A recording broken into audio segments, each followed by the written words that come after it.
Greetings, everyone, and welcome to another community co-creation conversation. I am Brandon Jones. I am part of Team Alia.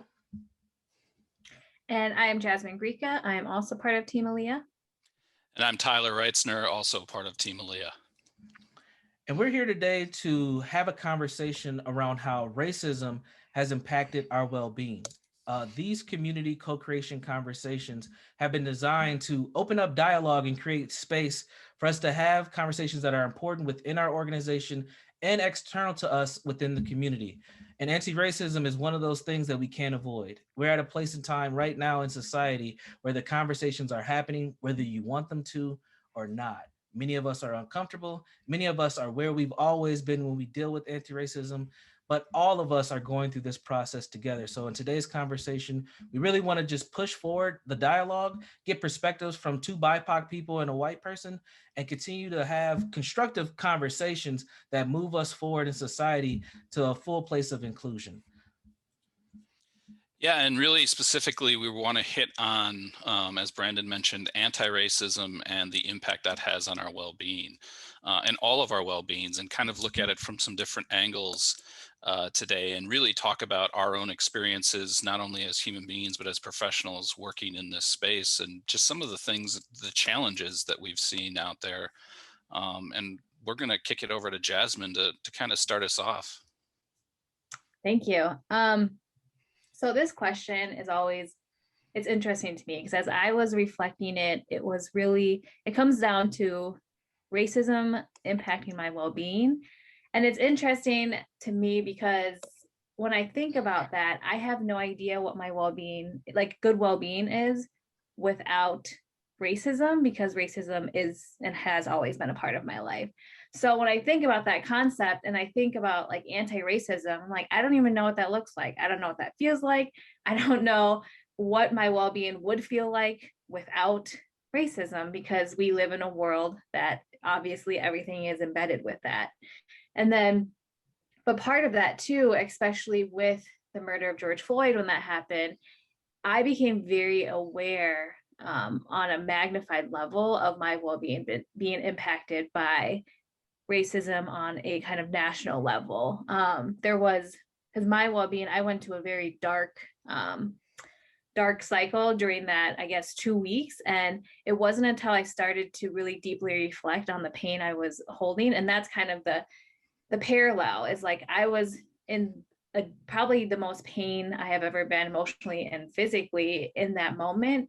But then as soon as I started to face that pain, I started to heal. And so it was like, in order for me to start my healing process from the pain I was facing, I had to face it. And so I guess looking back at it, I became more aware of my well-being being impacted by racism on that level. And it's also led me though to some challenging internal phases with myself of how I, as an Indigenous person in my everyday living, kind of uphold white supremacy values. And then there's a type of guilt that comes with that, because as an Indigenous person, I also feel like there isn't 100% like white supremacy free life I can live. Like I can't live on a daily basis without upholding some sort of white supremacy value or norm in our society, which obviously then has its own negative impact on me. So I will stop there, so I don't give out all the perspective, but that is just kind of my perspective on that. Yeah, I think it's a great perspective. And it's true. A lot of what you said, I resonate with fully. It's like, what does well-being look like without racism present? It's something that I have never known in my years of living, and my children don't know either. And I feel like part of my goal is to give them the opportunity so that they do know what that's like. And I know that's a big goal for all of us, but that's just the realities of me being a Black person, an African American person, is that my whole existence in this hemisphere has been in response to white supremacy, or some people say even just white domination. Is like my people have had to create culture around that and to just live and exist and try to have happiness, try to have joy, and ultimately try to have well-being. And that's a difficult pill to swallow and even truth to share, But I have to be honest about it. That's been my reality. So when we look at, George Floyd's murder and now the Chauvin trial, when we look at the shootings that took place in Colorado and even in Georgia, whether they had, racist implications or not, those are things that, for myself, most BIPOC people, I would say, but definitely as a Black man, those are things that I have to process differently than many of my white colleagues. And I can't disconnect from those experiences because those experiences could have me being involved in them very easily. Yeah, this is one of those conversations for me that, um, makes me look at the concept of white privilege, right? And in this case, I would say it's not privilege, it's advantage, right? Like everything you guys just talked about, that is not how white people, myself included, experience well-being. I can promise you that we don't think about racism when we think about well-being.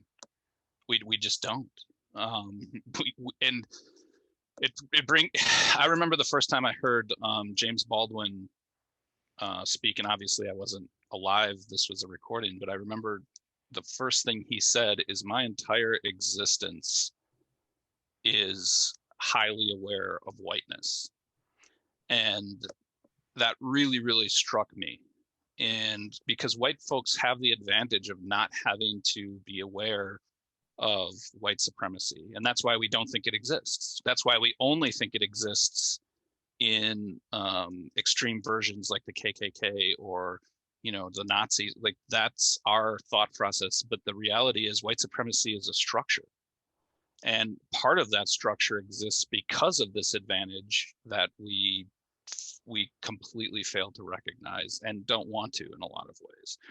And I think it's interesting because that doesn't mean that white supremacy doesn't impact us and especially impact our well-being negatively. Because from my experience, you, I can't, I can't dehumanize someone else if I'm not dehumanizing myself first. And there's nothing healthy about dehumanization. It's a trauma adaptation, and it is disconnecting ourselves from humanity and really from feeling and being able to authentically be in relationships with other people, which we're meant to be. So racism is extremely important to the well-being, the authentic well-being of white folks. And as a white male, it isn't until I started exploring my own racism and my own racist tendencies and working on anti-racism in myself that I started to build a real, true, honest sense of self-awareness that has been absolutely vital to my well-being as a human being, because I can see when I start to dehumanize, and I can see when I need to work through and stop that from happening, and be able to authentically connect with other people. And that's meant the world to me. And I do think that the well-being aspect of it for white people is also something that we avoid because it's unfreaking comfortable as heck. And it's a lot of pain to really address and pick up the shame that goes along with racism and white supremacy. And we have to do it because if we aren't picking up the shame, I feel like, I'm not going to speak for you guys and you can, respond to this, but I feel like that shame then gets blown onto Black, Indigenous people of color to carry that around. Yeah, it definitely becomes a responsibility. And I think that that's what keeps the system intact is having that power and that strategy or tactic to push the shame, the guilt, the responsibility of action back onto the people who are being victimized by it. Like that's one of the things. And then on the other end, many BIPOC people have been conditioned and assimilated into the system where we accept it and or sometimes even expect that that's what's going to come our way and we should step in and step up and cater to the needs of white folks, and then we don't have any progression and we don't move forward. Yeah, I absolutely agree. And I would also add in question when it comes to, we talk about the culture of white supremacy, and Tyler, you brought this up a little bit with the idea of kind of complete domination, and there's also the values like power, control, just kind of all those three aspects of white supremacy. And when you ask the question of deconstructing white supremacy and what the world would look like without that, there's the question of kind of what white people would have without the white supremacy culture, because power, control, and the domination trait would be completely gone. So like, what would they lean on and what would they have? You know, I have my indigenous communities and my culture in that, and that is what kind of holds me up when I'm in this world, actually.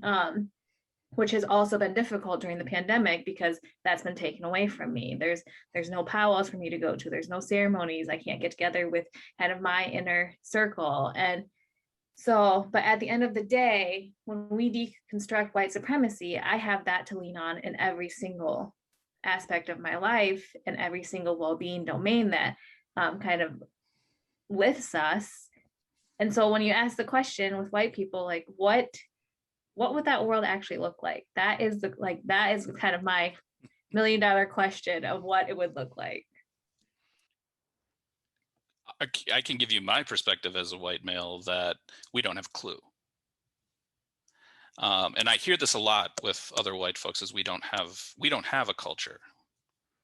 And I would argue we have a culture. It's called white supremacy. We live in it. We built it. We support it. What we don't have or understand is what would a culture without white supremacy look like? And what would we really be losing? Because I often question that. Like, if human beings are a creature that is meant to connect authentically with other human beings, what would we really be losing by breaking down and deconstructing white supremacy? Because I'll tell you right now that white people in a room full of white people, when people of color aren't there, are one-upping on each other. They're not authentic.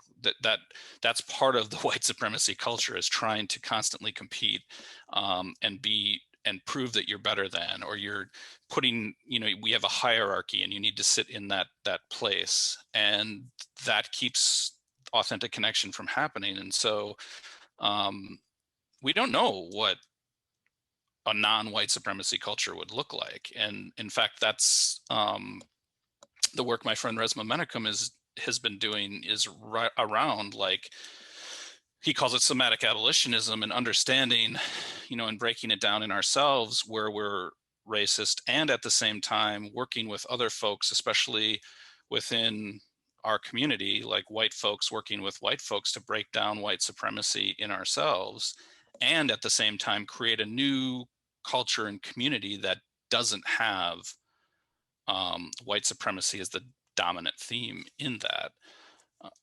And that's because it is, I think one of the biggest delusions of white supremacy is that white people will lose everything. And I would say, as a white person, that whole thing is a delusion. What we think we have is a delusion, and what we actually would gain through authentic connection is so much more important. And I think that's part of the work that white people must do, is thinking about that paradigm of losing something or something being taken away. It's like, what in the white culture and then the white psyche makes you think that something's going to be taken from you? Where's the threat? Where does that paranoia come from? And I think that that's one of those somatic places that white people have to go to when we talk about doing anti-racism work, is like, what evidence do you have that somebody's coming after you? And why are you utilizing that? Besides what you said, when white folks are in space with themselves, they're one-upping each other. That is a cultural dynamic within white supremacy that has to be looked at. So in the background, there's this paranoia or fear that the BIPOC people are going to overrun us or overtake us or destroy us. And in America, that's really not the case. So it's a interesting psychological gymnastics that white people go through when it comes to harm being done to them when they're doing harm to each other. It's very fascinating. Mm-hmm. And let me just say, from my perspective, I'm not sure that it's white people afraid that BIPOC folks are going to override or take over. It's more that white people don't know what to do. if they're not quote unquote on top, especially white males. White males will commit suicide. We've been seeing it over the last few years because they don't perceive themselves as being able to advance or stay on top. Like, they don't know what to do. It's so dysregulating. And what we failed to realize together is that that was perpetuated by us.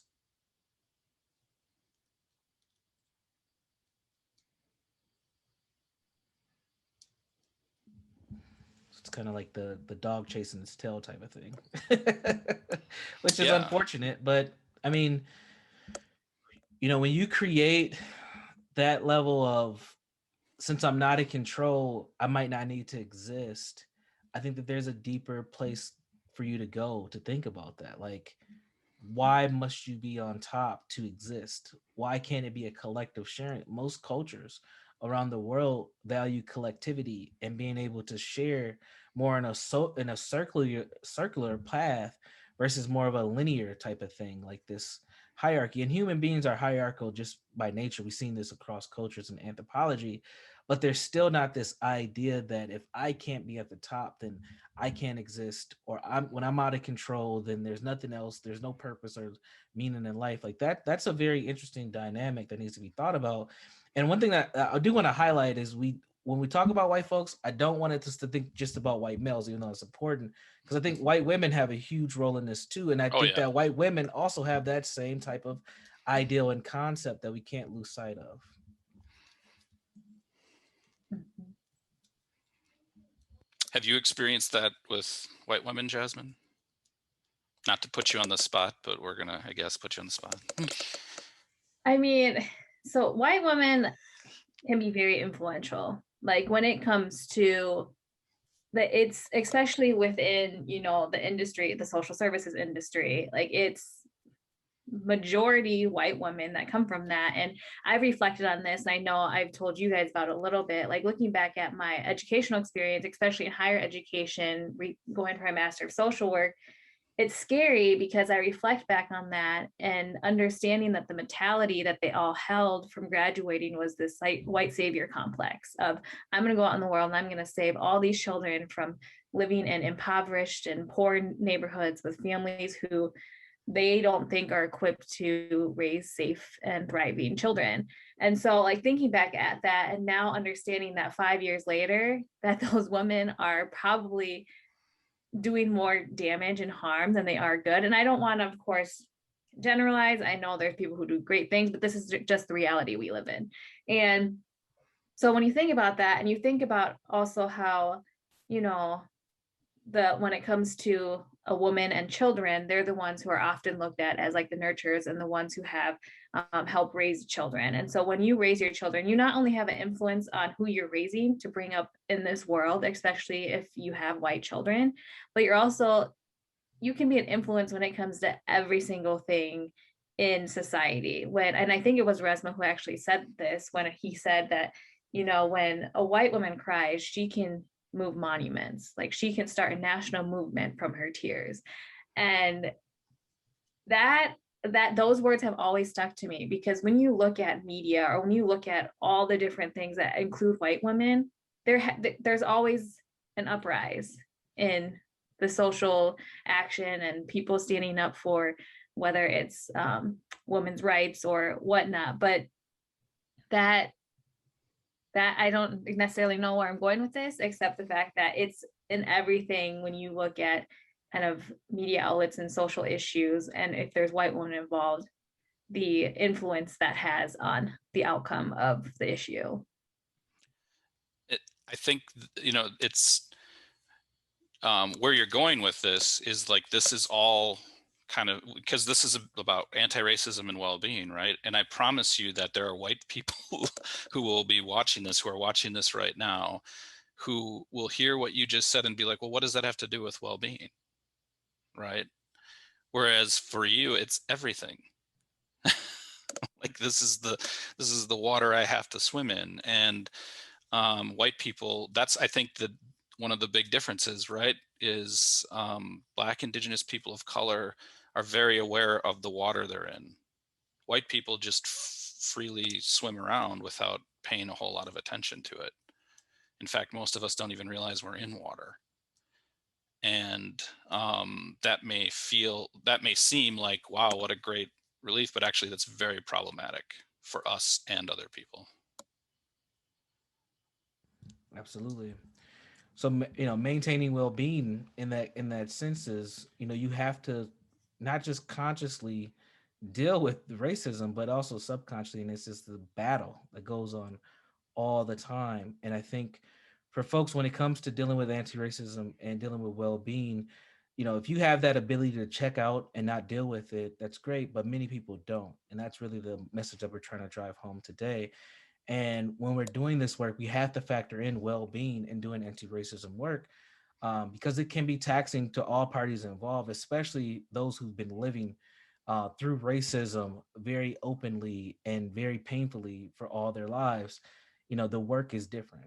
The work for white folks and the work for many BIPOC folks is different. And even within the BIPOC group, the work is different amongst various different ethnicities, because the trauma and the racism that we experience comes in different flavors and different methods. There's a parallel of trauma that is present, but also the experiences may differ. Yeah.